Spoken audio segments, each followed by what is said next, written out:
Yeah. Good. Go home show. Go home show. Towards the mic. Oh, okay. Yeah, I'm good. Good. All right. Let's get the thing started. Okay. Yo, what's up, everybody?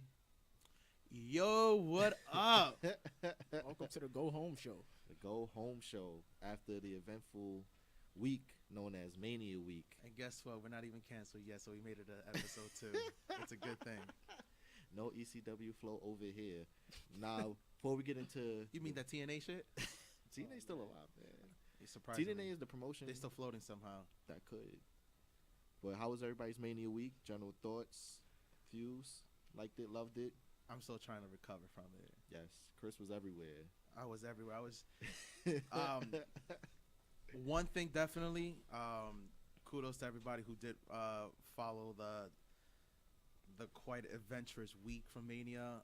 Everyone who looked at our page. Again, it's the Go Home Show on Instagram. We also are streaming on Spotify, the SoundCloud. It's not only just for rappers, and we got some stuff going up on YouTube.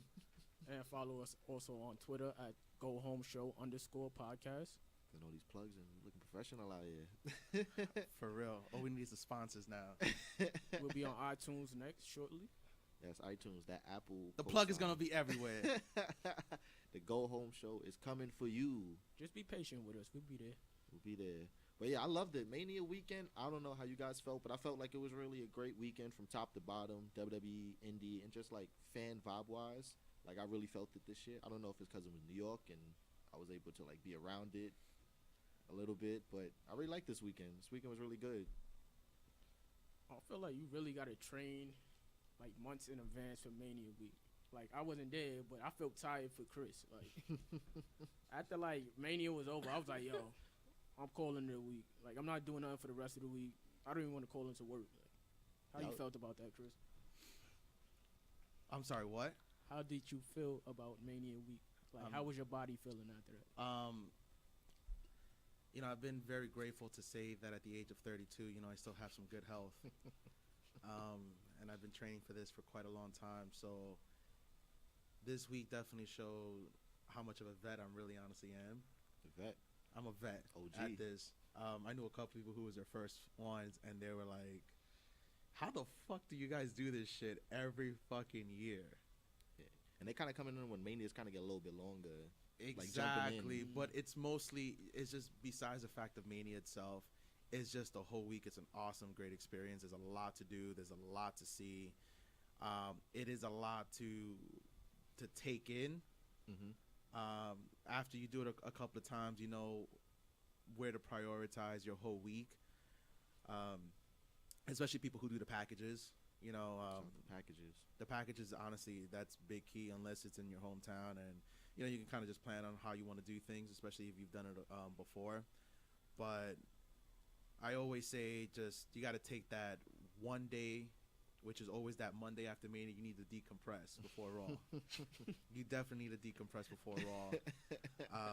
But you also want to kind of get that extra day or two in, just to kind of like really take in the city sites. Y'all feel like that before Raw probably is like a good day to really just like get away from wrestling a little bit, just like check out. Especially if you decide to kind of do maybe like a 5-day, you want to like come in on the Thursday, maybe leave that Wednesday. It's honestly legit. It's a week. Mm-hmm. Yeah. It's really how you decide to do things.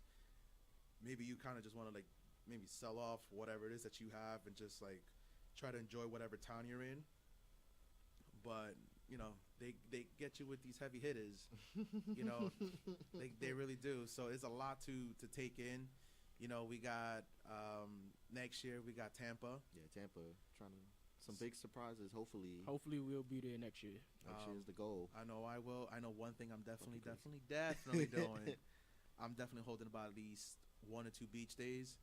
So you definitely will be seeing me somewhere in Clearwater with cigar, and definitely I'm gonna just probably bringing in some hard heavy liquor.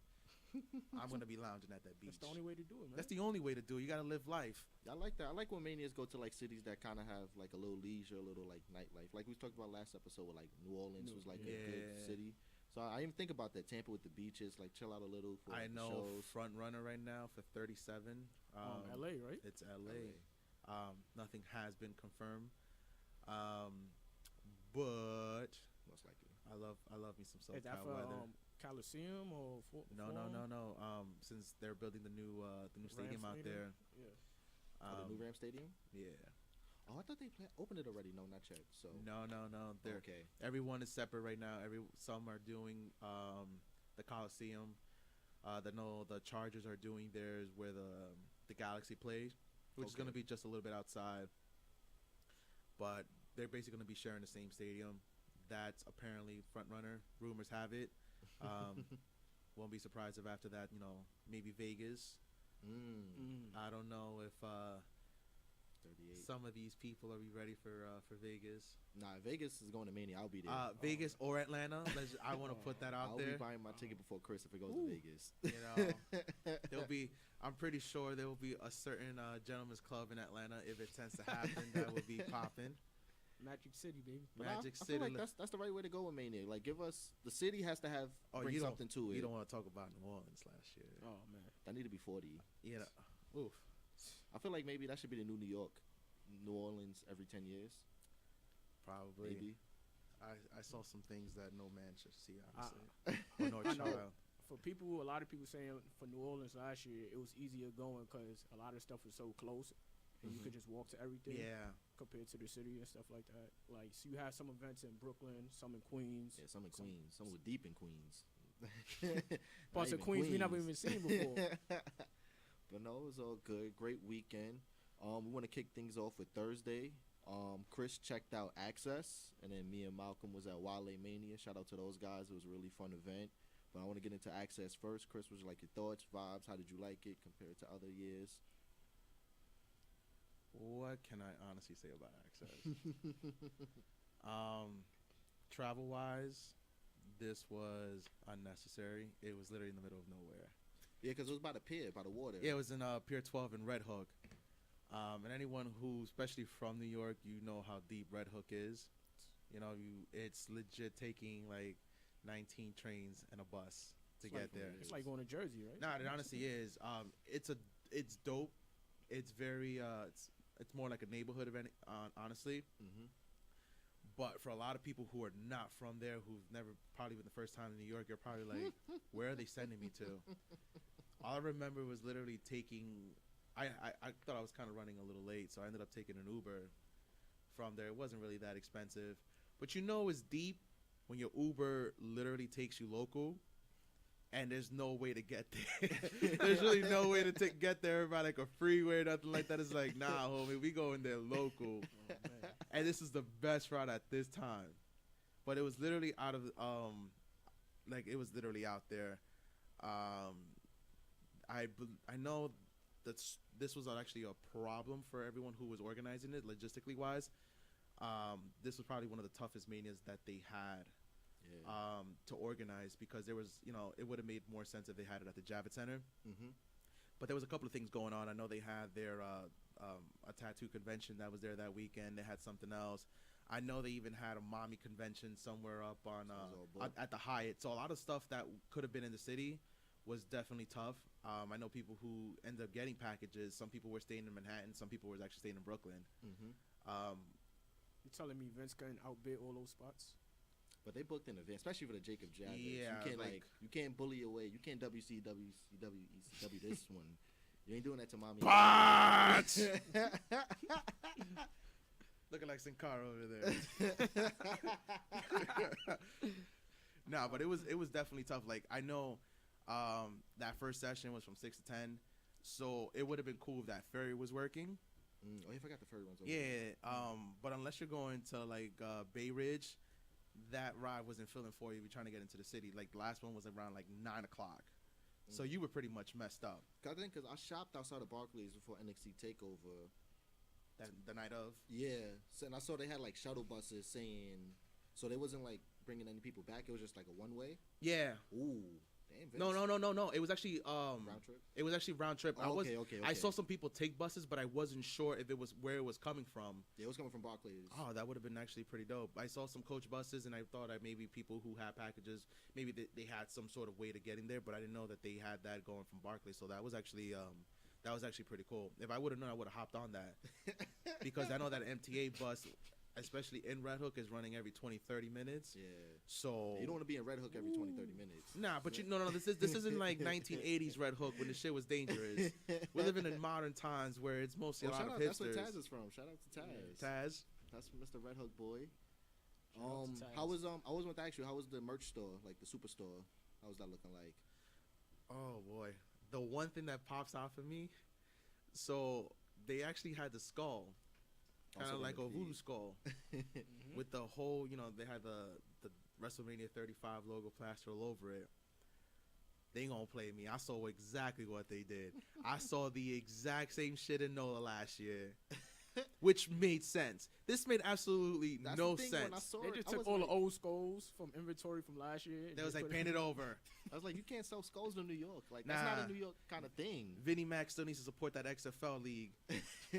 So he was just like, nuh-uh. Paint them skills. This ain't hitting no outlets. This ain't going to Africa. This ain't going into no third world country. Dust it off and bring it right back up. Yo, just put 35 on it and call it a day. And that's exactly what it did. I started laughing. And I wasn't the only person who noticed this. There was actually this other girl she was like, this looks very familiar. Like, why? It's like, and I explained it to her. She was like, oh my God, like I was there. And I was like, exactly. This has no New York theme other than you plastering the 35 logo on there and putting the exact 4/7/2019 date on it. Like, let's be honest. Shout out to the painters. But I know you saw there was no El Idolo merchandise. I'm surprised by that. Andrade, like, what a disappointment. Like, not even a shirt at the No Superstore? respect, I'll tell you. No respect. Come on. He's with the top girl right now. Man. He is with the top girl. We'll get into that later. We'll get into I feel that like later. That should be like a good thing. If y'all not caught up to this, y'all find out later. Let's just say she's more of a legacy than anything else. Definitely true. I want to say for the stuff that you saw people buying, who were people buying the most of? Lynch, Undisputed Era, who's getting like the merch?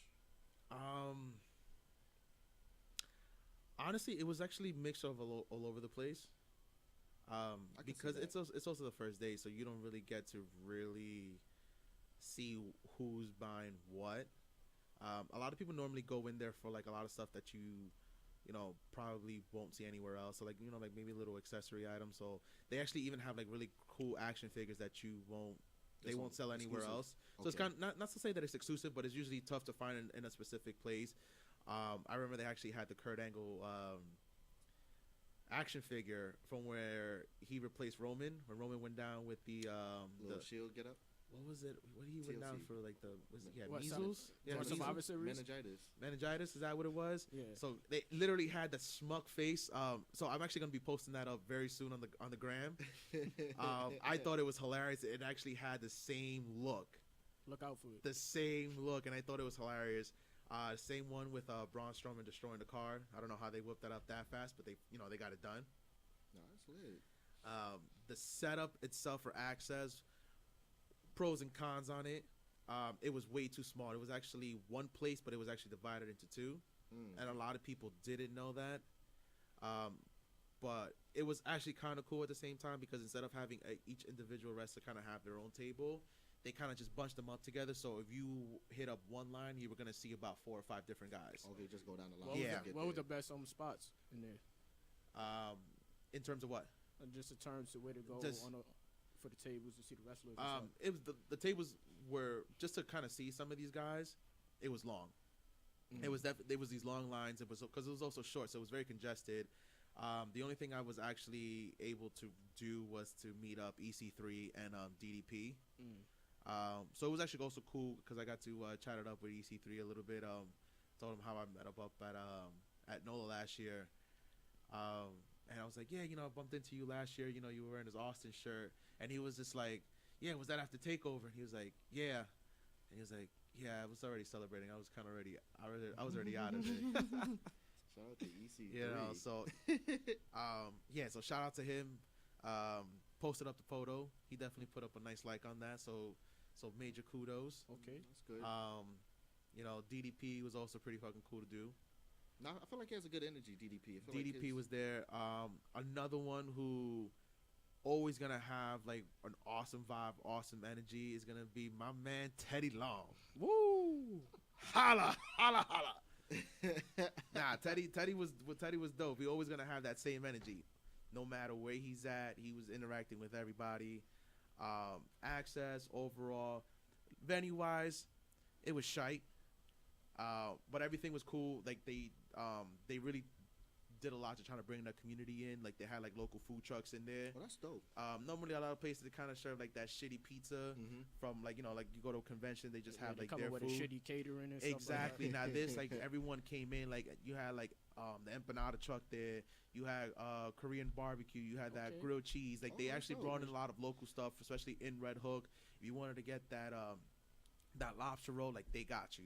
So for me, you know, my little fat boy side of me was just like, yo, this is actually cool. Did I go at it? Like, no. Still trying to cut those carbs, you know, still working on those carbs. Yeah. Get our WrestleMania 36 bodies. Hell yeah. yeah. Tampa. You know, trying to work on that EC3 abs. You know, Alexa knows what I'm talking about. So I'm trying to get there. But it was cool. Got to see a couple of cool matches. They had current NXT stars going up against some of the alumni. So that was cool. It was nice seeing someone like Tyler Breeze go up against Roderick Strong. That sounds like a good match. That was definitely a good match. Any other matches stand out over there? From that one? Yeah. I know that that was actually the main event. Oh, okay. You had Undisputed Era. I forgot who exactly they were going up against. Stable? No, actually they were going up against Sanity.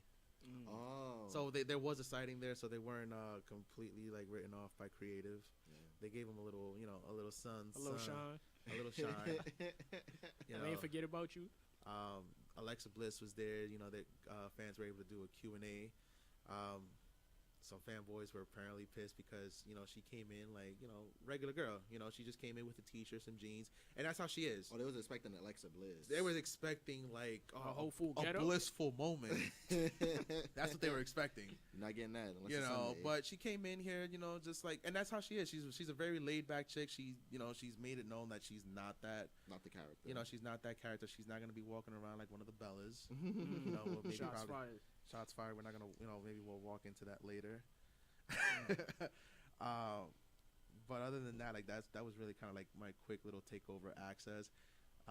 That was the first event. That was the kickoff. Yeah. That was the kickoff. That was definitely the kickoff. Because it was cool. Like on our first night, we actually, if you guys checked out the Instagram feed, like our Instagram feed, the first 2-3 days was some like the best. It was a lot. It was a lot. It was all over New York. Like we had Chris at Axxess, and then me and Malcolm was very cool. Like the first night, we actually did the Instagram story. We was simulcast at WaleMania, which was a great night. That was just started off for the night. Chris did the morning. We took the night. It's like the night shift. Yeah, I was still doing the evening night. Nah, shift. he was too, because I remember checking the stories. Like it would be like Roderick Strong kicking somebody, and the next thing was like Booker T coming out WaleMania. So it was really a cool sipping sight. on that Cavassier. Shout out to Booker. He knows what cognac to drink. He was up in the corner with the wings, his wifey on the hip. They gave him his own little stands. He got up. Everybody that came on the stage was kissing the ring. He was like King Booker. He was King Booker and for Queens. But nah, it was my first WaleMania. I've always heard about WaleManias once he first started it, and it was really cool to check out. Like it was really like, it started off slow, I'll give it that, but then when it really started to pick up, it picked up. So Wale, they really did his job. When the alcohol started flowing. Yeah, once everybody started feeling a little buzz, WaleMania really started.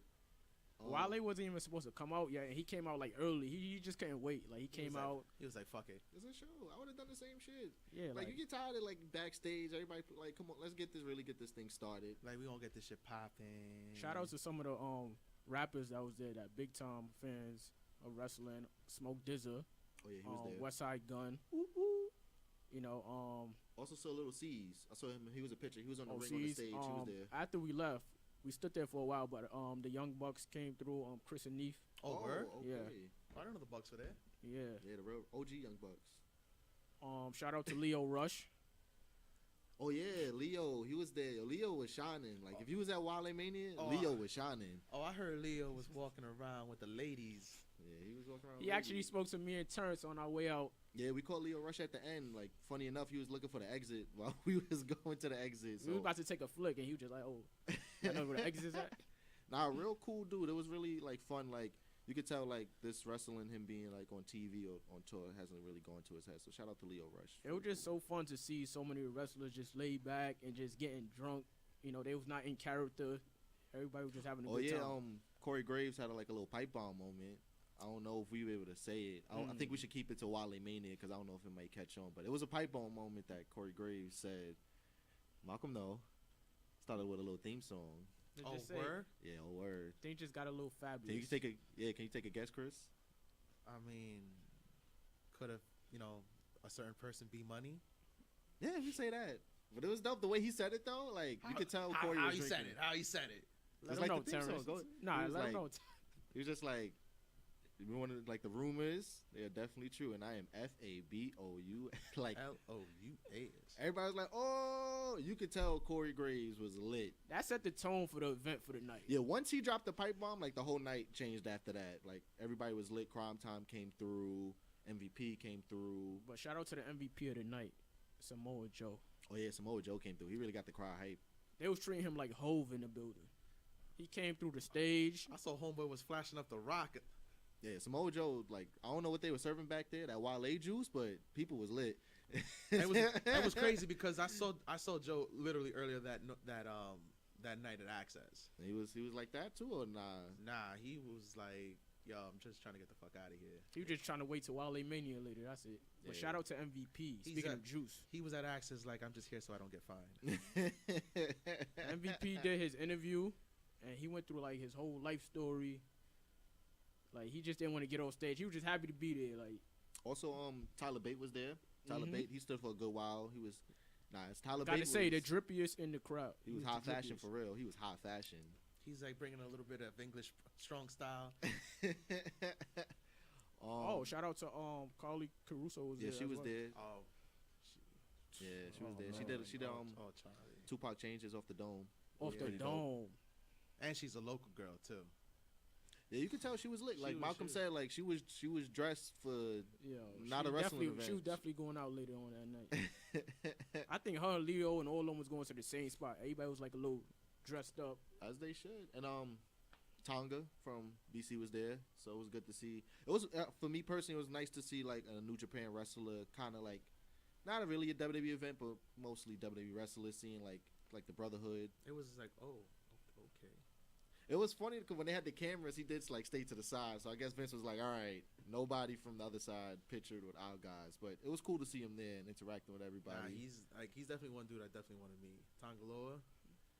And we also had to mention Kofi and the New Day came through. Oh yeah, that really set the house. That was like, it was definitely getting lit. To prepare for the moment. Like I feel like Kofi. I don't know if they told him to finish before they landed in New York, but you could tell like everybody rooting for him was really starting to get to him and like really set the tone for the weekend. Cause he was running a press run all day that day. He was like at Hot 97, a whole bunch of other spots. You could tell like he really wanted to be there. He was like, I finally get to like relax. Like he was up since like 6 in the morning. Yeah, like this is the first event that you could chill out. He's actually was probably one of the main focal points. Yeah, he was treated like top guy that day. He had to do the whole thing, the whole press run.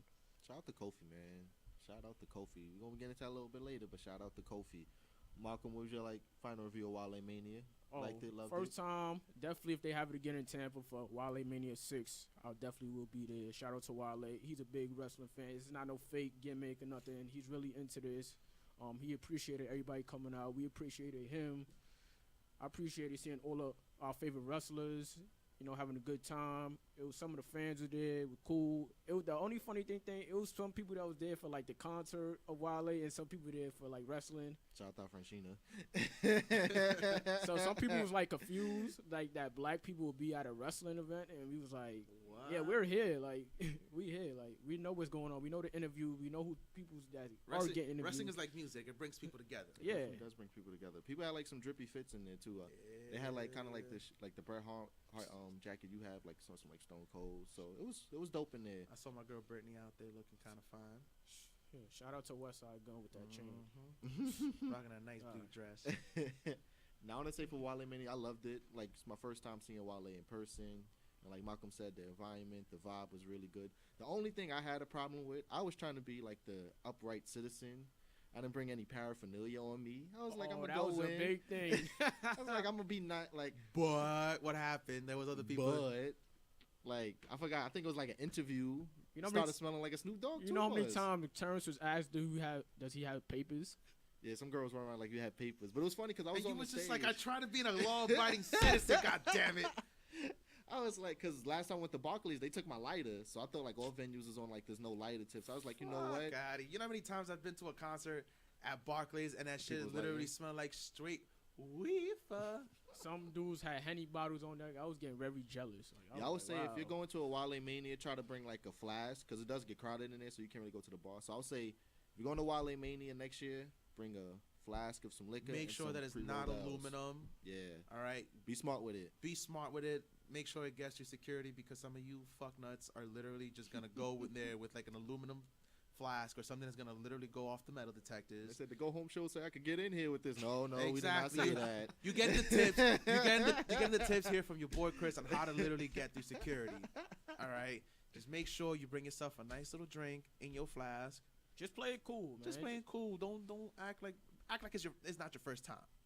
Don't be a virgin about it. Don't be scared when they ask for you on the coat check. Like, we played this move. Like, nah, we cool. We keeping our jackets on. We good. We keep good. our jackets on. But yeah, WaleMania Def able to go next year. Well, Chris? You can't do that in Tampa next year because you're gonna be hot. So you better better be rocking some cargo shorts. That's what you bring the ladies around for. Somebody keep the bag on. Exactly. Make sure she got the nice clutch, not too big, not too small, but just enough right to kind of put it in the pocket. Spoken to Chris. All right, next on to Friday. Friday was a good day. Friday was like, if Thursday, I would say Friday was like All-Star Weekend a little bit because that was like. That was really the takeoff show. Yeah, that was like the day where everything really started to kick in because Chris checked out Rev Pro. NXT, they went to NXT Takeover watch party that night. I wasn't able to go, but we have Rev Pro and NXT. Chris, want to start off with Rev Pro? How'd you like it? Rev Pro was dope. Definitely, you always get some really good matches in there. Main event of that was definitely you had Tanahashi and Ospreay go off against Minoru Suzuki and Zack Sabre Jr. And automatically that was definitely going to be a banger. Like for sure. Best part, got to meet Shibata, got to meet Tomohiro Ishii and Zack Sabre Jr. that same day. Ooh. Especially with Shibata, like the guy's a fucking legend. It sucks, having to retire off of that really gruesome head injury. Oh yeah, I saw that on the Reddit page. Yeah, like that really sucks. So before actually kind of like approaching him, he was checking out the matches, and he definitely had like that Daniel Bryan look, like like I wish I could still kind of be in there. So he's still working kind of like behind the scenes, training the guys. Now hopefully he could get back. You never want to see. Yeah, but it was pretty bad. Like I know it definitely affected like his neural systems. Hopefully you could put like a Tyson Kidd or something. Yeah, you never know. You definitely never know. But Rev Pro was dope. So that was like a thing that was the second one. Actually, the second year that I got a chance to check out Rev Pro.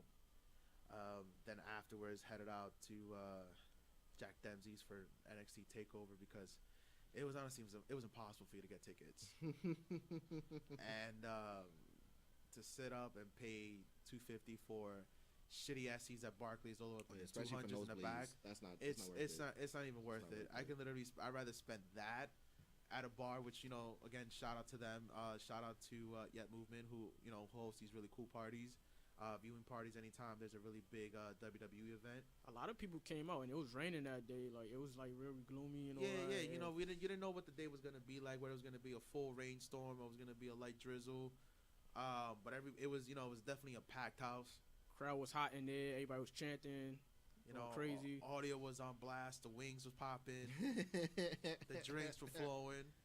Now I love their drink specials though. Their drink specials there is really good. Yeah, and they always have like their pretty cool signature menu. So that was good, but overall, how can I put this? NXT always steals the show every fucking Mania week.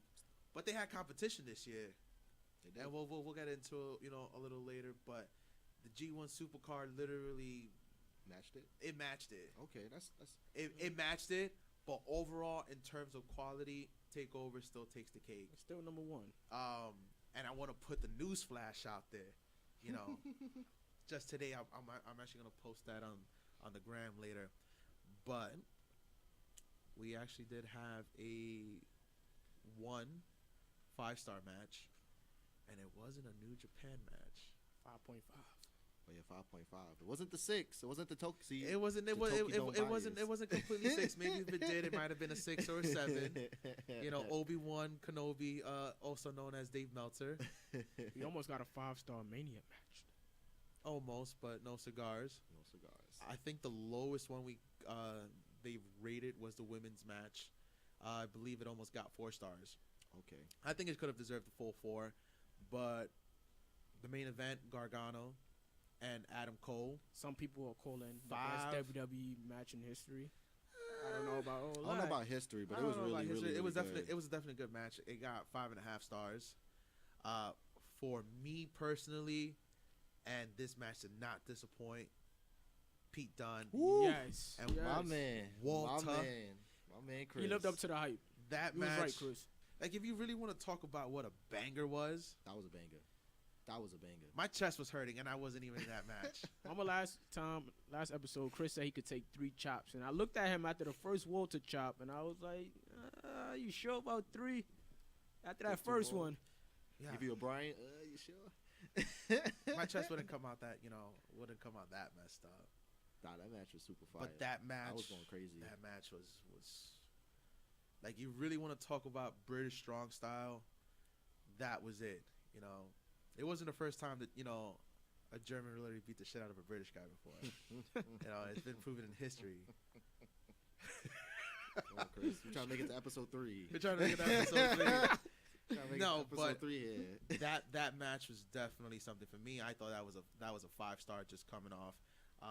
They got close to it. That's true. Now, before we jump, I have 2 things I really loved about that match.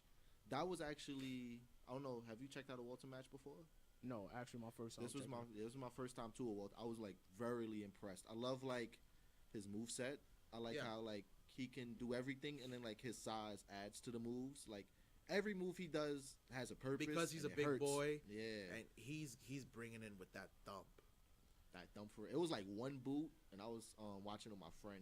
And it wasn't like monster like. It was like a lot of precision, a lot of just good accurate striking and stuff like that. It just wasn't to make a statement. It was to make a statement, but not like in a monster type to like scare you. It's like, yo, I really get busy. And then even with the finish, with him jumping off the top rope, I didn't even know he went to the top rope. He went to the top Like, rope. I was like, where you going? And I was like, in a big match like that, sometimes you gotta go for that high risk maneuver.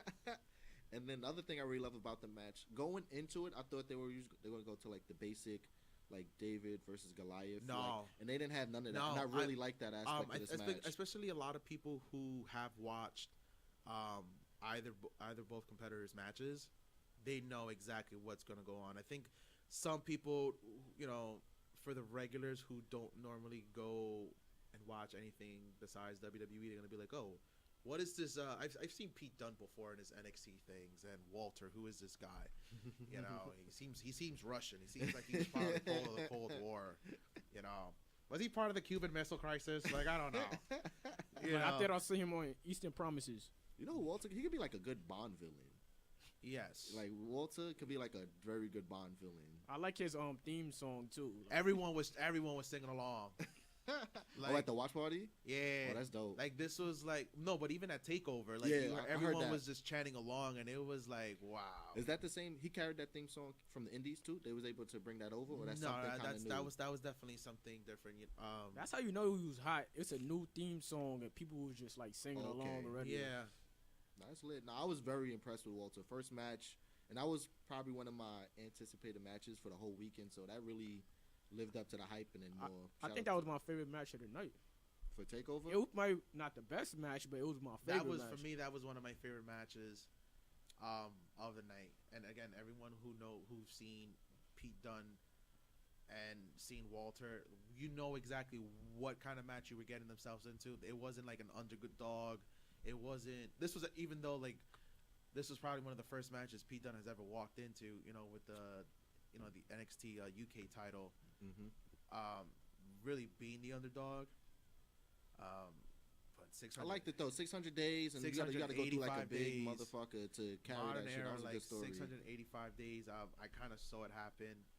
I believe that was my prediction. I had Walter going over Pete Dunne. I think we all agreed. Yeah, I think it was happening, but it definitely is gonna make Pete Dunne's story makes the star even brighter too, because like his star is a little brighter, like very good. Exactly. Feet, and then free him up, he may be able to switch brands. Maybe no. Keep it UK still. He's literally that. For now, that's where I want him. Okay. I think him being especially like the face of that NXT franchise, it makes sense for now. Yeah, because who would Walter face next? Like, that's true. they'll probably try to draw out it's a rivalry there. That's all good. Anything else from Takeover you guys love? Riddle and the Dream. That was another phenomenal. I wasn't match. expecting that finish. I think we all kind of picked Riddle. So shout out to Triple H. I picked Dream. You picked Dream? I'm about to tell you. Hold on, roll the footage. And he also Dream came in with that hot entrance as well. Nah, that was swaggy. The Statue of Liberty? Dream Come on, swaggy. man. It was a lot. Yeah, I was saying Dream over. I was saying Dream because Triple H does this. He always like, yeah, this is how I book, and then he'll like give us a little swerve, like. And just even with the finish, it's gonna add a little bit more controversy to it. So it's gonna be like Matt Riddle had him beat. Matt Riddle didn't lose nothing out of that either. No, he didn't lose nothing out of it. And I think that was also one of the things that they do very well down there. They do something very well where looking they try good in to defeat. They'll book you in that way, like wow, like this was a even really Dream when he first went match. black, he lost, and then his star like rose after that. Exactly. So shout out to the booking team down there. Fatal 4-Way, I loved it. I didn't expect Shayna to retain. I'm still happy because that's my girl. I love I was not expecting that at all. And again, bright start of that match, Bianca Belair. Yeah, she's really good. I mean, she fucking killed it. She was doing her thing. She shined. And again, I see a lot of good things for her in the future. Yeah, I think she takes the belt next, or is it going to be? A lot of people have this thing that you need to have a title to kind of put you at a mountaintop. At the spot. And honestly, especially in NXT, that's never really the case. I feel like she might be a good chaser. She'll. I feel like she's a good eventually. chaser. Eventually, she'll definitely held that title. But she doesn't need it. But no, she doesn't. Like I think, especially if they build on what she's having, they've done a really great job the last 5 or 6 months. They had her as she was undefeated. She hasn't really lost cleanly. She's been in a couple of tag matches. Other people have taken the loss, so they've done a really good job. For me personally, she's money. Now she's money. Bianca Belair is money. She's definitely money. I love to see that. She has the total package. Like everything's there. By the time she gets to the main roster. Yeah. Going forward, I wonder if they might be able to, since like use like real life, they like might bring her with the Street Profits, make her like the female manager. But we'll talk about that another day. The main event, that was money. Before the main event though, give a little shout out to the first match. Oh yeah, the tag team match was good. Yeah. Nice little swan song. Shout out Malcolm. I forgot about it. But that was a nice little. It was good for me. It was good seeing like both. It was like both sides of the coins and like different wrestlers. Because you had Black more the powerhouse, and then Ricochet is more like the airy Springer. Yeah. Hanson on the other side was like their version of the Spring, and the other War Raider. I really like the War Raiders. You mean War Machine? No, War Machine. Trying to War Raiders. We on iTunes now, Chris. We can't be thrown off the air. Oh, I'm sorry. I really like those guys though, but I'm sorry guys. If you guys listen to this, I totally completely apologize. I think my one concern, and then I see it now with like people that's on the main roster now, that's from NXT, like they have the whole gimmick and stuff like that. When they get to the main roster, I wonder what's gonna happen with that. We talked about the last episode, like because sometimes that doesn't translate as well. And even though people are good wrestlers, like the Revival and stuff like that. It's also the simple fact that you have people that really don't watch NXT. You gotta make them care. You got to make them care. And even they put it out there. They're like, oh, like I don't really watch NXT, and I know a couple people like that. I try to literally preach like, no, you have to watch NXT. Like, it's a really good product. What they have down there, it's a really great product. Triple H and his entire team down there, they kill it all the time. Shawn Michaels has been producing a lot of fucking awesome matches. 5-star caliber. Yeah, you could see he's having a lot of fun. He's having a great time, and even at his age, the guy still looks stacked. He's still looking stacked. I got a chance to see him at Axxess, not at Axxess, at WrestleCon, and boy, still in shape. He can still go. His eye's still a little shifty, but he's walking fine. He got that Arab money from Saudi Arabia. You hear that, AJ? He's still ready to go. He's still ready to go. I'm pretty sure. Down the line, maybe. I definitely think if anything, there could be that one-off. That's it. I'll take that. It's definitely a one-off. I don't see anything going completely bananas. No little feud or anything. Before we wrap up Takeover main event thoughts, how'd you feel? 5.5 stars. I think it deserved it. Really I think it was a great match, great storytelling. Especially how some people was complaining about Ciampa coming out at the end. That was. I was like, that was great. It was definitely it was great poetry, to be quite honest. Him coming out at the end, congratulating Johnny and Candice. Like Candice for doing it his way. It was doing it his way. His way. And I think at the end that's kind of like, because of the injury, they definitely had to switch some things up. But it was definitely like a really good ending to the story that will definitely continue. He came out there, very genuinely. He came with the brace out.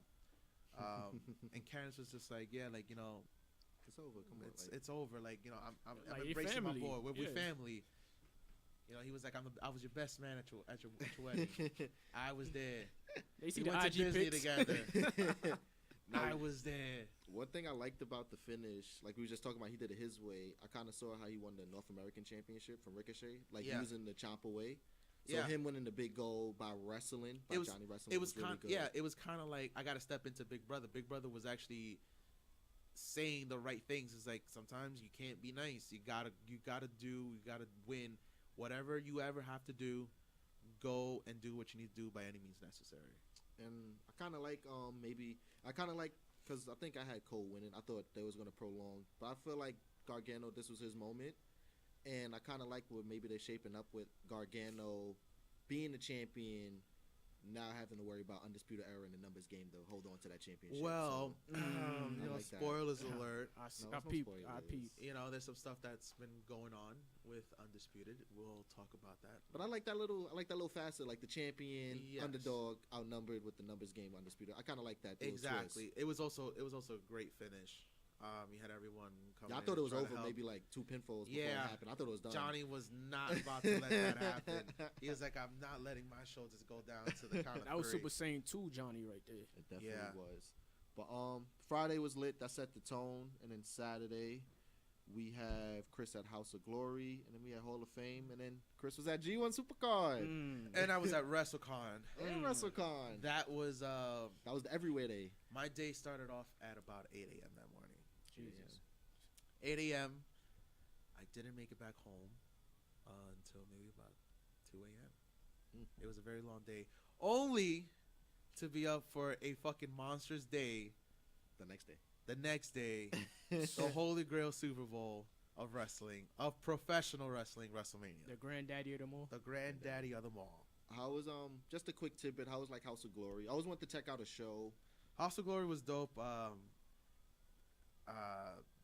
It was a really cool venue. It was actually up by Jamaica, Queens. You had LAX and Low Key. They had a 6-man tag match against Tajuri-san, Pentagon Jr., and the Great Muta. So that on the other side was definitely a legendary. Was great. Great card. They put on a great show. I know they have a show coming up on Cinco de Mayo, getting their free plug in there. It's going to be House of Glory versus Impact Wrestling. Oh, that's cool. So tickets are on sale. New York, Canada. It's going to be the same spot in Jamaica, Queens. Oh, might have to check that out. Cinco de Mayo. I'll be with it. Go to houseofglory.com for tickets. You might have to make that move. Nah, it looks dope. I'll definitely be down.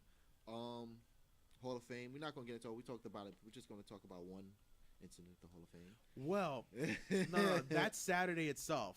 I think we're probably going to talk about more what happened on Saturday night than really what happened on Raw. That was like a weird night. Or Mania. Yeah, it was a weird night. So this was my, I want to kind of go into my WrestleCon story. Okay. Because it kind of ties in because this actually became a little bit of an inside joke. So for a long time I wanted to meet Bret Hart. 20 years in the making. But I finally got it done. Stood in line for 2 fucking hours, you know, and I had a jacket signed, and I was like, all right, we got to get this done. Finally get up to him, and I actually, you know, it took me about 2 or 3 weeks to try to get the right pen to set on the satin jacket, my chalk line jacket, and finally get there, jacket spread out, you know, shake his hand, chopping up a little bit, and he signs it. He's trying to sign it, you know, because he's like, all right, what do you want me to sign? I'm like, can you sign it, you know, at the skull part?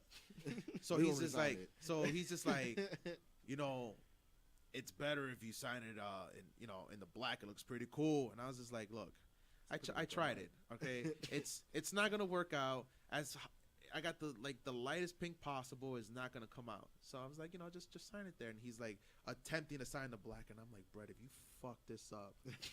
If you fuck this up, you're about to get that. You literally about to get super kicked like Sean did when you were in that wheelchair. Don't fuck my shit up. There's a reason why I told you to do it in white. I've been experimenting this for about 2 or 3 weeks. So 3 times, and it was like the Canadian thing of him. He's like closing in. He's like, are you sure? And I'm like, God damn it, Brett, just fucking sign. Chris was about to tell him, I always liked the Owen better anyway. It was like, there's a reason why Owen hated you. So finally, you know, you finally signed it, and it was cool. But then flashing forward to the Hall of Fame night, he got some fucking jackass comes out the fucking stands. Jackass for real. Yeah, he really was. Like it was a very interesting setup. Usually they done everything on the stage, right with the Tron. So this year, you know, they had everything signed up on in the middle, right? In the middle, they had a ring set up. It was cool. It was refreshing, you know, not the same fucking shit that we see all the fucking time. And I kind of like it though, because I always thought like Hall of Fame, you give like the inductees one last pop coming down to the ring, like come in, like a little swan song. So I kind of like that idea. It was cool. It was definitely something different. And it was actually probably one Hall of Fame class that I actually wanted to do. Normally other years there might be 1 or 2 people that I might want to see, but this was actually like a fully stacked. G1 apparently, you know, they took my, you know, they took my money first. They gave you an offer you couldn't refuse. Man. Exactly. I wouldn't refuse it either. You know, and we'll definitely get into that. But then the guy goes ahead and attacks him. So at that moment, while that was going on, I'm at the Garden G1, and I think it sucked because it was a really great match that was going on. With the Enzo and Cass coming out, or something else? No. Funny thing, that actually happened about 10 minutes apart. That's the thing, because I saw my Twitter, I saw that, and I'm like, why is everybody coming into the ring today? No, that when the whole Bret Hart thing started, they had the Fatal 4-Way Tag Team match for the New Japan for the IWGP Heavyweight Tag Team titles and the ROH titles. Okay, so it was winner take all. And it was a really great match. But it was not like getting unified. It was just for both titles. It was for both titles. And then somehow a lot of people lost, you know, some attention to it because everyone's feet started to go off about Bret Hart being attacked at the Hall of Fame. And a friend of mine, Dean, shout out to Dean. Shout out to Dean. What up, Dean? He ends up literally sending me a photo, and it was basically saying, you know, like, oh, fan, Bret Hart reconciles with fan. And so the kind of the whole background story to that was like, if Bret would have signed the jacket the wrong way, that obviously that I didn't want him to sign, that was probably going to be me attacking him like, you motherfucker. I mean, I wouldn't go that extreme. As sometimes as a wild card and unpredictable that can honestly be. Chris would have been a takeover at Hall of Fame. Yeah. Chris was saying like Seth Rollins. Chris was saying at the G1, he was overthinking it. He looked at his phone. He said, "Sent the word." He sent the text. Yeah, you sent the word. You did the Kevin Nash. You did the Kevin Nash. It was just like, do what needs to be done. Match is over. Pop is going on. all of a sudden I see someone running from the crowd. All I see was some blonde hair just kind of, whiffing through the air, and there's nothing. And I'm still looking hard. I'm like, who is that? And I see they hop over the ring, and I'm like, yo, that's Enzo and Kaz. Which I feel is a good time. I like them teaming up on the indies. I feel like they can make It some was money. crazy. The way the match was already over at the time, so they didn't interfere. That was during the Bully Ray match, right? No. This was still That was with the tag team. This was still going on during the tag team. But Bully Ray and them did come out during that. Bully Ray did come out, and I'm like, okay, so secure. I'm like, at this moment, I'm like, this has to be a work. There's no way that they're just allowing someone to kind of do a run in. As crazy, Enzo is sometimes. He ain't that damn crazy. He's not that damn crazy to hop over the rail, and then seeing him with Kaz, who, they kind of like, set bullshit aside. They came together. Yeah, they both hit the bottom. It was like, come on. Like I know their relationship with each other, like they kind of strained a little bit, but they came back, and a lot of people didn't know what was going on. No one knew if this was a shoot. No one knew that they just, this is Enzo doing, another publicity stunt of some sorts. No one knew what was going on at all. And a lot of people were very were very closed off what was going on. And from my sources, this was definitely a work. Very few people knew what was going on. Very few people from New Japan knew, but this was definitely like a Ring of Honor type of thing. Oh, okay. Because no one knew during this match. Terrence, we should have known because he was at WaleMania too. He was at WaleMania. I think after we left, he was trying to rap, and they said delete, and I was like, that was also pretty fucked up. I honestly don't understand where people have this huge hate for Enzo. Yeah, I don't know. Either. Like, because people would hear like, oh, he's obnoxious, he's this, he's that. I met the dude a couple of times, and he's honestly like, generally like one of the really, he's a real fucking cool, down to earth kind of guy, But everybody was like shouting, fuck you, Enzo. I think because he kind of has like that 90s attitude era mindset. Yeah, it's just like, fuck you, I'm still going to do me. I'm the smallest guy in here, but I got the fucking loudest bark of anyone in this fucking room. I'm swagging, but it was a fucking pop. I know from what I've heard, they haven't signed anything official. It ain't official tissue yet. As it shouldn't be. Like, it shouldn't be. Not the mystery. This was definitely, like something that might be in the works. Nothing hasn't been set in stone, but for me personally, I thought this was a fucking awesome moment. It was a weird Saturday night, but it definitely. Shout out to them. I just realized it was in the Garden too. It was at the Garden. You think WWE and you appeared the next. They were wearing Still Certified shirts, so automatically you already knew something was up. Something had to be up. But it also did take away from the Tanahashi and Zack Sabre Jr. Match. Mm-hmm. Because they were already running promos, and they already started to come down to the ring, and no one knew what was going on. You had New Japan officials come down like, are we stopping this? I mean, what was they saying, though? No, like, they were just trying to barricade. They were trying to really just separate everyone after it was a melee for about 5 to 10 minutes. So at that moment, not seeing security literally not do anything at all, I was like, okay, this is definitely a work. This was definitely something. They got escorted out, just like, hey, we're just going to push you out.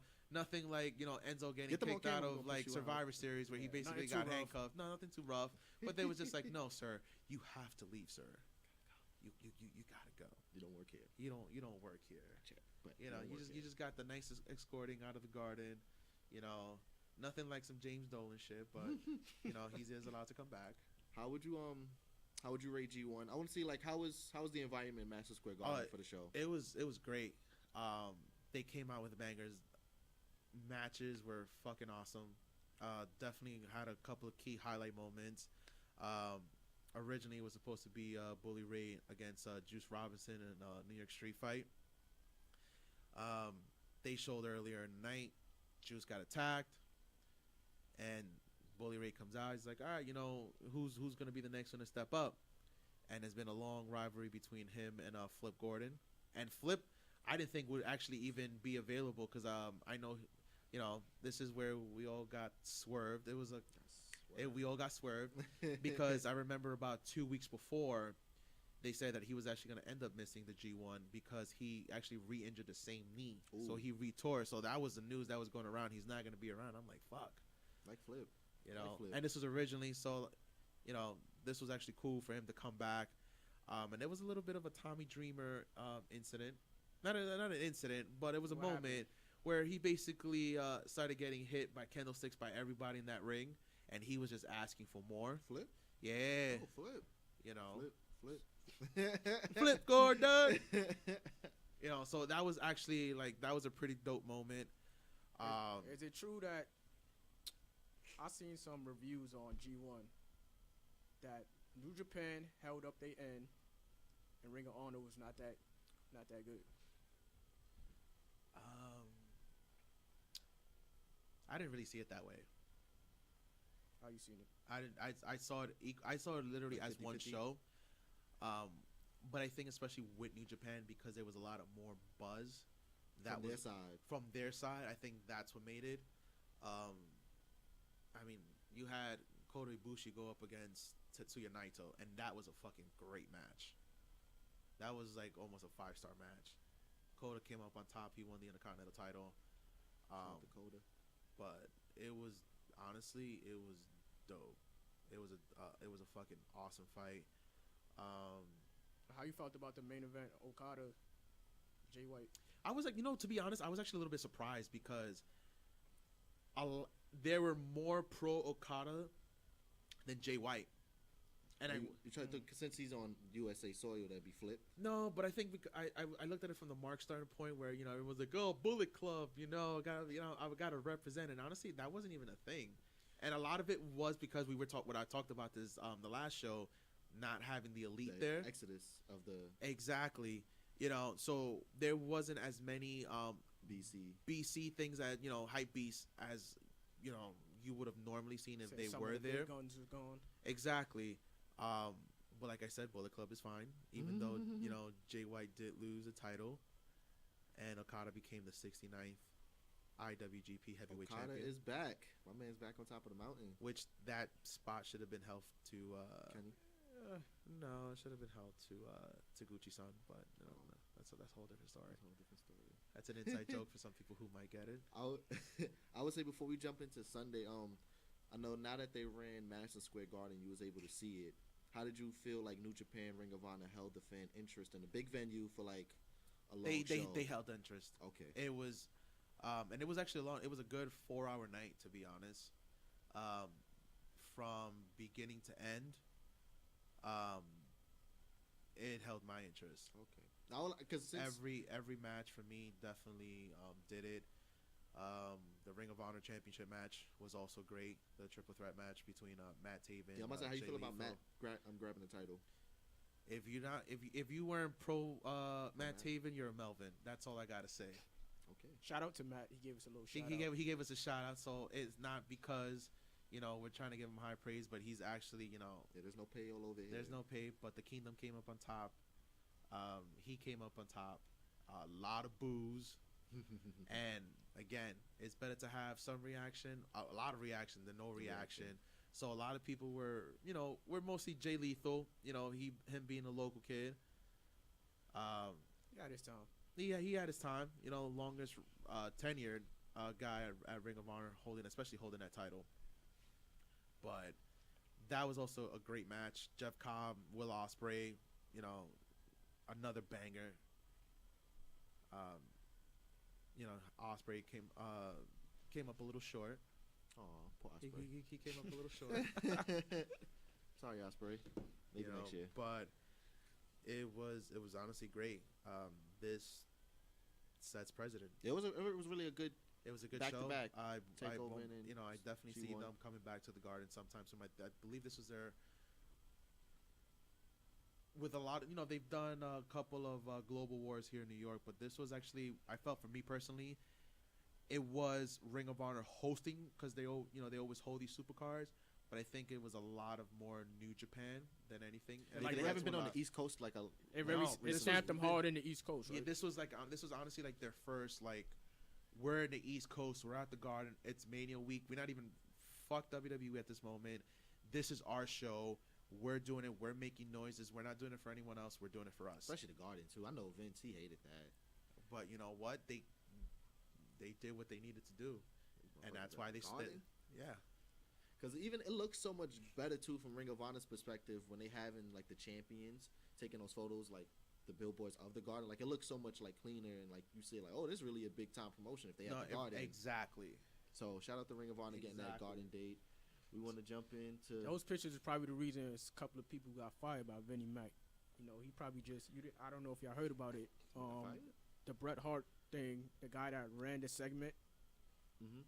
He got fired for the whole incident. How he got fired? He didn't tell the fan to jump. He got fired for. First of all, I know from what I've heard, a couple people got canned after that situation. Like security wise, or like Barclays security is trash. Oh yeah, they have to. Like if somebody's attacking Bret Hart. Well, not only that, but I know me personally. I've been to quite a few events at Barclays, and it's really not that hard to you to kind of go and sneak around a couple of different places, especially if you're trying to get into like a suite or anything like that. I remember going into an Isles game one time and got a chance to sit up in the glass. And I sat really right where their family was. I didn't get any stick, but I figured, like, you know, their policy is like, as long as you're not here to cause shit and you're not, you know, here to cause any type of ruckus, like, just shut the fuck up and sit down and enjoy the show. That's all it is. Yeah, I think that's the way it should be. Vince also, he had fined a few officials that got a couple of things wrong during Mania. Yeah, I know Vinny was tight because you know Vinny hates anything to like mess up the show. You got a fan jumping in and hitting Bret Hart. Like, Bret Hart's funny. He was like, ooh. Yo, Bret really showed his age. He really showed his age. But the licks that shout out to Wilder. Yeah, they were wilding on him. As they should. Like Dash Wilder got a huge pop at Mania when he got tagged in. Like he got a huge pop. Like you should not be jumping. Yeah, that punch alone got him in the Hart family. Like he's set for life. He really did. Only Stu, if Stu was still alive, rest in peace. He would be like, you're officially a Hart. Yo, but you know it's the guy's literally a fucking scumbag because now this just ruins it for a lot of people. I think they're probably gonna switch it to the other thing. I won't be surprised if they go on that route. They threw out some reports earlier on Vince's think about just not having fans at all at Hall of Fame. No, it's probably gonna. I think it's probably gonna be like that lower part of the section. It's gonna be like you guys are gonna literally sit out there and not gonna be anywhere near wrestlers. I think that's probably gonna be enjoy the projects. But at the same time, security was trash. Lacking. It was lacking big time, and that also played a big factor as well. It's the perfect storm, but not for Bret Hart. Exactly. But even the reason for him, the guy who attacked Bret, he literally just said, "I thought that it was a great opportunity." Apparently, I was like, "What are you trying to do?" Yeah, wrestling. Some people they wire differently, but we're not giving that clown any more clout. Sunday, Mania Sunday. Everybody enjoyed it. Yeah, overall. How was your Mania Sunday? Chris was everywhere. I was everywhere. I did Mania Club, so shout out to them. They held. This was my first Mania Club event that they had. They always have these tailgate parties. I seen Stephanie was there. Stephanie came out. She and Santino who was also with her, and a lot of people kind of like completely, didn't pay attention to him. Steph. Wow. They're like, hello, Stephanie McMahon. Yeah, I seen Stephanie was in a jersey that they were giving out to tailgate. She came in. She definitely showed some love. They were doing some donations in there for Connor's Cure. They were able to raise $5,000. A lot of people pitched in. Shout out to them. So if you guys do in Tampa next year, you guys want to check out Mania Club, definitely go ahead. Mania Club, you can also follow them on Instagram. You can purchase tickets. Tailgate party for 4 or 5 hours, top liquor, food, all that stuff included. That's very good. So it's definitely like pretty dope scene that they had. It was a great setup, so shout out to them. Already gave them praise. They gave us a shout out back, so definitely kudos to them. Shout out to them. Shout out to the squad. But it was definitely a cool, chill vibe. Stephanie came out. Mania itself, long day. Long. It was long. What you got there before the show? You saw it in your kickoff, or you got there? No, I literally got there right when it started. Okay, so you didn't do like the extra Mania challenge where you stayed for like the kickoff. Like people that will watch the kickoff show. No. I that's the time I got you did? Oh, I okay, did. You I saw the. I'm glad they let a lot of y'all in like before kickoff started. Yeah, I also got to thank my plug. Worked with her for a while. We got some awesome seats. Shout out to the plug. pretty much, got to, walk around ringside a little bit. Yeah, okay. I'm a little different. But again, it was definitely a cool night. Some really cool entrances. The pyro, everyone gets it. We only get them really the one time we get them in the States. Other than that, we're gonna see them in Saudi Arabia for the next show because they definitely go all out. They got that Arab money. Vinny Mac is I got this 60 mil, baby. That oil coming in now. Oh, man. you want ref? You get a pyro. You get a pyro. You get a pyro. Michael Cole get a pyro. Like, fans get a pyro. There's gonna be literally like a shot of like pyro every time. He says one of two things: either it's gonna boss time or Michinoku driver. Every time something goes off, fireworks. You're gonna get fireworks. It's like there goes Michael Cole again. That's literally the new drinking game. I don't know if Boss Tom is getting any pyro these days. Oh, okay. Talk about that. But no, my Mania Sunday was lit for me. I actually checked out my lovely Mets before Mania, and the fun thing about that, I actually took a weed edible at the game. Of course. Yeah, so he was like, "Oh man, it hasn't said it." Yeah, because we was getting blown out, so I had to get somewhere. Terrence was in the Who was getting blown out again? The Mets. We was by Washington. Did you hear that, Met fans? But we made a comeback. I was at like the bar at the club level, and they started making their comeback. But then I left before the ninth inning, so the game. When I left, it was 12-6. They scored 3 runs in the ninth, so it was 12-9. But we lost. But I had a good time. That started off my Mania, and then I checked out Mania. Truly on my edible trip. When I was feeling on the 7 train. Terrence was like, "Oh, the Mania start yet? I just had an edible." Now I timed it perfectly. He was like, "These edibles ain't shit." He decided to kick in. Because I wanted to at least have it kicked in before I got back to apartment to check out Mania. So the Mets. Mania was really good. I came in like the tag team match. Overall, I thought Mania was a really solid show. I feel like watching it on TV, it came across very solid. I have not too many complaints about Mania. Also, shout out to the local kids from the New York area that literally came and shined. Kurt and Zach. Tony Nese, Long Island Zach boy. got his annual win. Always at WrestleMania. Annual win. He got his tag team title. Kurt Hawkins loses a streak. He's up there. It was almost a 300, losing streak. That's over. Shout out to Mella is money. Mala. That had to be fun for like the New York, New Jersey. Yeah, like it was definitely cool. Guess close to locally that you could probably have Triple H from Connecticut. Yeah. Tri-state ties. Tri-state ties. That's a little far. Yeah. Speaking of, before we get into like the big 3 matches, that Triple H Batista match. I think people before that match wanted Batista to get in a couple of feuds with a couple of the young guys. Mm-hmm. Before the match even started, I was like, he's done. Yeah, you can tell this is Batista's like, this is like. You seen what he did when he was like going in the ring? He crawled in the ring. Oh, he botched that. I don't know if it came out on a network. I don't know. He botched it. I don't know if that was shown, but I remember seeing him stumbling in like the Shockmaster. Yeah, went too many shots in them SUVs. Not only for this, it was already a weird day because what a lot of people don't see is some of the stuff that they don't show behind cameras. So everyone knows how Big Dave came in with the drip. He came in with the Escalade. Mm-hmm. And what people don't see is how the Escalades, they kind of go back to where they were. It was like kind of like a secret storage behind the actual stage. Oh yeah, because they kind of like So cameras don't show that. Homeboy couldn't even park at all. And I don't know if you guys really noticed why that entrance went a little too long. I thought it went a little too long. And not only that, but also Triple H's went a little too long before his 4-wheeler came out. They couldn't get the car back in right behind the stage. Wow. It's like so the same way he came in one car, he couldn't do it. It was literally like they couldn't get Taker to come out there and like spin the I know Vince motorcycle up. It's like that scene in Austin Powers where he's basically trying to back up, back and forth, back and forth, back and forth. I was like, wow, who the fuck did they fucking hire? Vince was like, get this car through. Wait, damn it. I was just like, I hope you're not an Uber driver. Nah, Vince probably told him a new asshole back there. Like, I'll pay you to drive? It was like, this show is long enough already. I'm trying to cut ties. I already had a cut Oscar match. Oh, my God, baby. They killing me out here, G. It's why Rey Mysterio and Samoa Joe only have 5 minutes. Me too. They literally Not even came out. 5. They swung a few times and just went right back to stage. Yeah. I don't remember how the match even ended.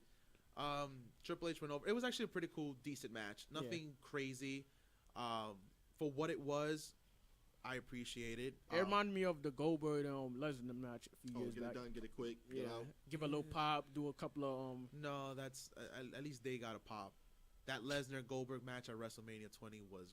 No, I'm talking about the last one that just happened. Oh, Yeah. you see, you got to. Yeah, the good one, not the bad one. You got to be specific because that was a whole fucking shit show. No, that was a shit. Austin couldn't even save that match. Nah, he was just like, just stun everybody. Just stun everybody. If there's a fucking kid, just fucking stun him.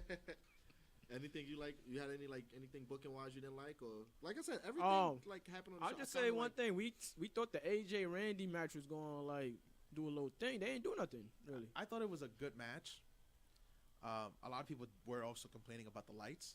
Oh yeah, the light. Did you get hit with the lights, or you was good? No, unfortunately, I haven't been hit with the lights at a Mania, but I know of it because there's been other WWE events that I've gone to, and the lights literally hit you.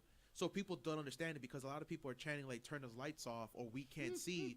So people want to go ahead and be like, well, maybe perhaps you should pay more money to get better seats. And it's just like, no, so what you don't understand, the lights fucking blind you. I can imagine like that shit like in your face. It's even literally during the match, Randy thought that they was getting booed, but people was booing the lights. No, but even Randy came out and he was just like, sorry, but you guys literally missed a fucking awesome match. Yeah. It was really a good match. I liked it. Like everything on this. I'm surprised we didn't get the RKO setup. Nah, they saving that for the other pay-per-view. Yeah, because I don't think this kind of match was not the blow off. This is like the first. This was the first one. I think it was like Nakamura AJ Styles last year. Yeah, this is like the first shot. This is the first shot. I don't see this just being a one and done. I think they're probably gonna hold something off. Maybe it'll continue to Money in the Bank. I can see that. That's how I think it's gonna probably go down. But any other matches y'all seen that before we get into the big three matches? That's everything. I liked everything. The Shane Miz match, I liked it for what it was. That was a fun match. Meltzer gave it a 1 3/4. Damn, should have been a probably got to the 3. But I like how they started off with Brock with the Universal Championship. I felt like we talked about last episode, like the pacing of the sequence and the matches have to like really, and I feel like they did a good job. So getting the Universal title out the way felt good to me. Especially it was like Seth. Vince said, let's not waste no time. We getting into this. I think it was also the way it was done, that being the first match. There's a lot of reasons apparently why that match went on first, but I also think they definitely wanted to give Seth his moment. And because especially it being such a long show, there's only 2 matches, like the opener and the closer. So and there's a couple of maybe mid-card matches that you're like, okay, this is gonna be great, but you kind of wanted to have Seth to have that moment, that pop, and set the tone right off the gate, as opposed to let's put this somewhere the 8th match, and a lot of people are already tired. A lot of people are like, the way that I see it now, they sequenced it like the big 3 matches, the beginning, middle, and end. They all like three have their moments. So it's like a movie, like that's how you that's how you have to do it. Like you can't. There's Spike Malcolm Lee out here. you can't have so many of these cool down matches. Vince was on his Marty Scorsese right there. He was like, he was just like, I didn't think about that. That's really dope, Malcolm. Like, now that y'all just mentioned it, I'm like, no, but that's how it is. That was dope. That's how they really end up booking some of these matches the way how they set it up. I would say with the Elias thing, I'm not gonna lie. I don't know what was going on. I kind of thought CM Punk was going. I don't want to sound like that Mark, but I just heard Chicago. I'm like, whoa, hold up. What you mean Chicago? Yeah, because they kind of went into the whole black and white Babe Ruth calling a shot in Chicago in the World Series. But I'm not gonna lie, that was actually my mark out moment. John Cena coming out to the Dr. Thugonomics. Mine too. Think you're untouchable. That's like my childhood right there. Nah, the moment that they said Babe Ruth, I knew that it was Cena because Vince mentioned before. I also want to say something. Fuck you, CJ. Damn right, I said it. Fuck you. Fuck you doctor, 2 times. 2 times. Okay? 2 fucking times. Platinum recording artist. If you got something to say something to him. I've been bullshitting on him for years about this, talking about he trash, and I was like, I don't see you walking around with platinum albums. That's true. Cena got that platinum album. He got that platinum album. This before streams too. Exactly. Yeah, we're seeing it would have dropped the album back then. Yeah, he would have been. Cause I exactly. My man was dropping actual records that people were purchasing. I'm a bad man. You know? My man came out there. In case you didn't know. Got that massive pop. Yo, that was came huge. with the bars. I thought we was at a flex show for me. I'm like, oh, hold up. I want to see where this character goes. I don't know. Do you think it's a one-off, or you think this is official? I don't know. That's what I'm saying. But I loved it. I think because he kind of mentioned on one of his bars, like, you know, basically, y'all wanted to see, you know, the heel Cena. I think he's like, you really wanted to piss someone off. You really should have came out with a Sox jersey instead of the Babe Ruth. So it was still kind of baby face, but still heelish. With the New York. Yeah, I was like, but if you would have pulled some like Red Sox, like they coming back, sweeping the Yanks in the 2004 ALCS, and we came back. Okay, like I would have been like, he should have pulled a Colin Jotes earlier. He pulled out with the OBJ. Yeah. Which a lot of people didn't catch. A lot of people didn't catch it, but I was just like, on them guys. I was just like, thoughts on Kofi, new Daniel Bryan? I thought it was a great match. It was, for me, definitely match of the night. Yeah, match of the night without hands down. I feel like in that pop 2 after the win, it didn't go like it went up, and then it was great. That was the moment. Like people came for that moment, they got it. A lot of people were definitely emotionally involved from the very beginning, and it was a great build up. I think apart from the main event with the triple threat women's match, this one was great, and apparently this wasn't even planned. This wasn't planned for Kofi at all. Oh, because Mustafa Ali, that was the thing that but even leading up to it, like the amount of love that he was getting from everyone, especially during that the first gauntlet match, where it was beat the clock challenge. A lot of people were really, really behind, and the hashtags Kofi Mania, it was really becoming a thing. So put it like this. No one can honestly complain about what happened at WrestleMania at all. Vince gave people what they wanted. He gave them everything they wanted. He gave them everything they wanted. And even then, people still find some way to bitch and complain about it. But he literally gave the people what they wanted. He definitely did. I'll give the old bastard that. I think Vince seen that it transcend out of wrestling. Like, it was just getting so big. It was definitely getting big. They had to pull the trigger on Black champ, baby. The first one. Champ. Not The Rock. Black champ. But no, he's not going to hold it. At one point, Ron Simmons came out. I mean, he did it like a segment in Mania. It would have been a little nice if he came out for the little Kofi. He didn't nod. It hasn't been done since him. I kind of like it, though, that they didn't. It was just a new day. Because I feel like if they would have tried to incorporate, like, every black wrestler, then it would seem like pandering. It was, but this was, like, the first time that there's been, a black champion holding the company's title. At WrestleMania. Especially at WrestleMania. Yep. So that was really, really, really winning great. It at WrestleMania. Exactly. And that didn't even have to be, the closing match. Like, that itself... for that me was the climax. That was a climax. That was really the co-main event. But it was definitely worth the wait. Shout out to Daniel Bryan. He did a fantastic job. Like, the build up to this was amazing. I think especially the whole calling Kofi a B+ player. Full circle. Everything just came full circle. Well, like to say, Malcolm? No, I just long-term booking. We got to trademark a long-term booking. But yeah, like you said, I think that match checked off all the boxes heading off. Like as a WrestleMania match, all boxes. The build, the match. Yeah, I think if Daniel Bryan doesn't play that heel work so good, this doesn't work out as good. Yeah, and I definitely see that match, especially get that rematch at Money in the Bank. Now I might be crazy. But this is probably going to be one of my outlandish things. I honestly see somehow Shane positioning himself. I think he's going to be, he's going to be the new modern day Vinnie Mac. They've already kind of put him into this whole heelish role. The best in the world versus the Kofi. Best, exactly. Okay, that'd be cool. I honestly, I might be crazy. I might be spitballing. And it's a continuation off of the Vince McMahon messing with Kofi. It's the son now. Exactly. That's kind of dope. So don't be surprised if somehow later on down the line, if this is a route that they want to go and take, because I feel like, someone is probably listening to this and they're like, you know what, that guy Chris has some fucking interesting ideas. I'll be with that. Let's run with this. I see this match. I see this playing out somehow. Don't be surprised if somehow Shane comes up, over, takes the strap. But, you know, I'm just fucking crazy. I had a couple of drinks before coming in. I don't think you're crazy because last week on SmackDown, when, you know, he did the announcement, how to announce him, and then he's going to look on SmackDown but like, oh, everybody's, like, chanting for Kofi, and then he's going to come out like, I'll run SmackDown. Like I'm the best in the world. The best in the world. What's the championship? Who are you? The Demon interest. How you liked it?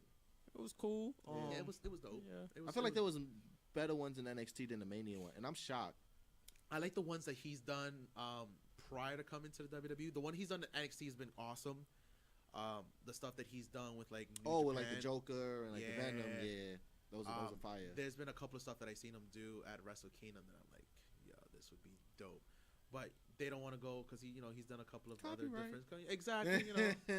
And Vinny's like, if I can't own this, I don't want later on to for it to become a thing. My ass. Exactly. Speaking of like interests, a lot of people before Mania, big heavy on Twitter was complaining about the stage set. I liked it. I liked it. I like that one. Everybody was complaining about, Vince didn't put no effort into it. I'm like, you got a widescreen TV. You see when everybody was coming out and you see their logos and stuff like that. It was perfect. That shit was dope. Even like when Batista came out, like it looked futuristic. Like it looked like some shit. Like Triple H's entrance I honestly don't get. Like they kind of overdid it on this Mad Max thing. This biker. I was like, Triple H, come on. You work in the office. You're not in the desert. I was like, come on. Those days are over, man. This particularly wasn't your best. Yeah, I love Triple H. Like this wasn't one of his best. Him coming up in the Doom buggy was dope, but it was kind of like, Yeah, but just another thing for people to complain about. I was like, come on, some things you can't please the masses. Certain things a simple thing like that is just perfect. Like it doesn't have to be over the top all the time. Like it was good. Every time everybody came out, you see their name big and bold and stuff like. It was good. Pyro, like what's the complaint? Even Charlotte's entrance, was definitely came in with some flair. Top five. Came in with the helicopter. It was actually a homage to Ric Flair. Of course. We had the stadium match. And he came in. She came in, long setup because obviously that was definitely pre. I actually like the storytelling there. Becky, her interest was regular, minimal. She was just like, I'm not about all that big theatric stuff. They gave her I'm the man. Like that's it. I'm the man. They gave her a smoke. You know what's funny? Speak about the man. Like some like wrestling like males, they have like a problem with the man T-shirt. Not just because it's like they don't want to walk around with a T-shirt saying the man. Like most people don't know like the story behind it. It's just the man. Get over it. Well, we know why. Because we're gonna go and spilling some tea inside. We know apparently T Generation X. It hasn't been confirmed. Let's just say it's a great week for them. But it really was. It really, really was. The man is apparently dating a man. Mr. Room 605 Seth Rollins. They've been canoodling. They were even together. Oh, Becky 3 belts now. Oh, Becky got 3 belts. She got 3 belts. They could just be, friends. Sometimes, you might get a little comfortable with a friend. That might just be. They get lonely on the road. That's that Bailey Finn Balor. Hey, Bailey's a married girl. She's a married girl. I'll tell the NXT performance cameras. But let's run that footage. We also got the. We also were enlightened of also another relationship that just so happened to come into light. It was also Charlotte's birthday, so big happy birthday to her. Tranquila. But she was definitely tranquila. I like that pairing. I want that to come onto TV too. That's what I was talking about earlier. I would like maybe her saying Selena, I don't need you, and that kind of gives like Andrade a bump because he's messed with. Yes, but at the same time, I mean, it has to be done well to where it has to be done right. Yeah, but it has to be done right where it benefits both sides. But I really don't see it happening. Yeah, they don't need each other. They don't really need each other. It's not gonna do anything for them at all. But I just thought that was definitely interesting. Yeah, I noticed everybody was like trying to one up each other couple wise this week. Mania week, you had like Black and Vega, and then you had like Seth and Becky, and then you had everybody just coming out the woodworks. Like I was like, okay, who's next? Yeah, and it was just like, okay, so where's this new next relationship that's gonna come out? So takeover. I'm not takeover. Triple threat. Another botch. Triple threat. Liked it. Loved it. It was okay. It was okay. I think it was. Charlotte can't break a table. Oh, I saw that happening and it just kind of brought me back to Hell in a Cell between her and Sasha. I was just like, tables is not a thing.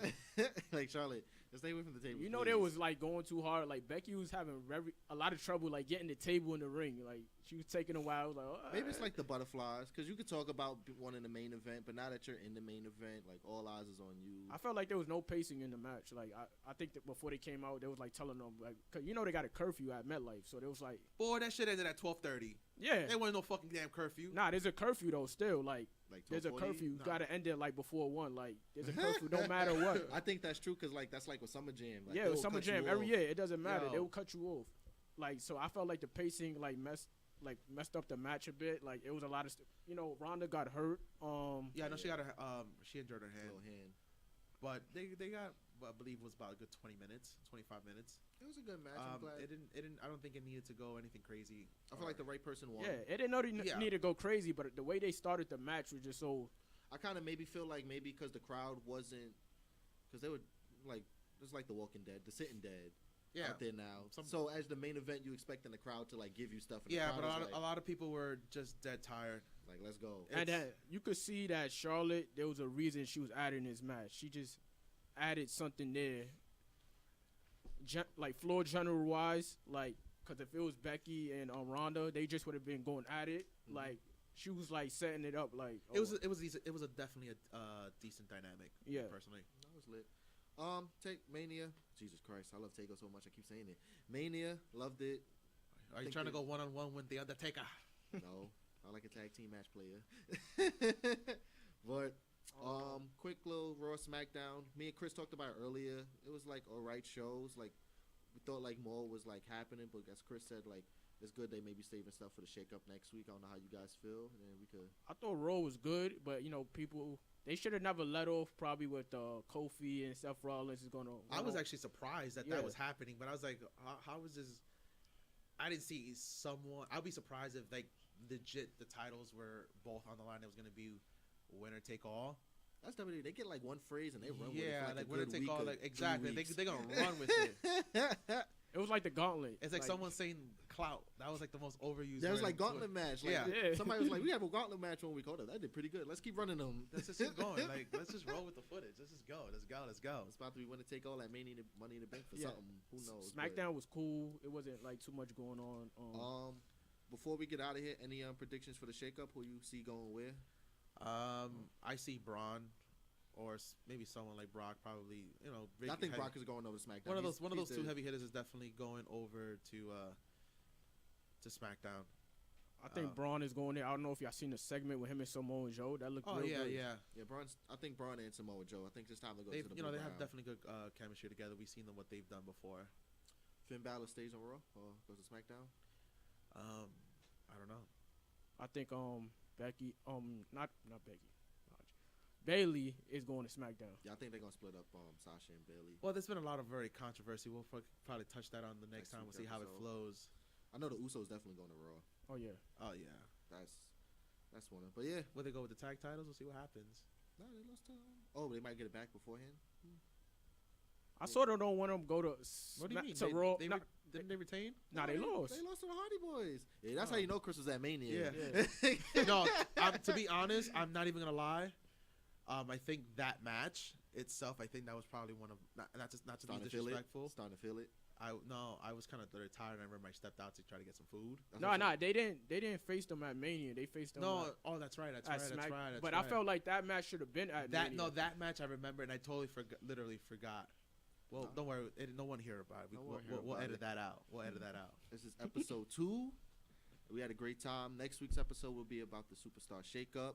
Or the recap, the fallout. All the rumors. And where we'll be going next year on the road to WrestleMania 36. This is the Go Home Show. It's Teddy Lucid.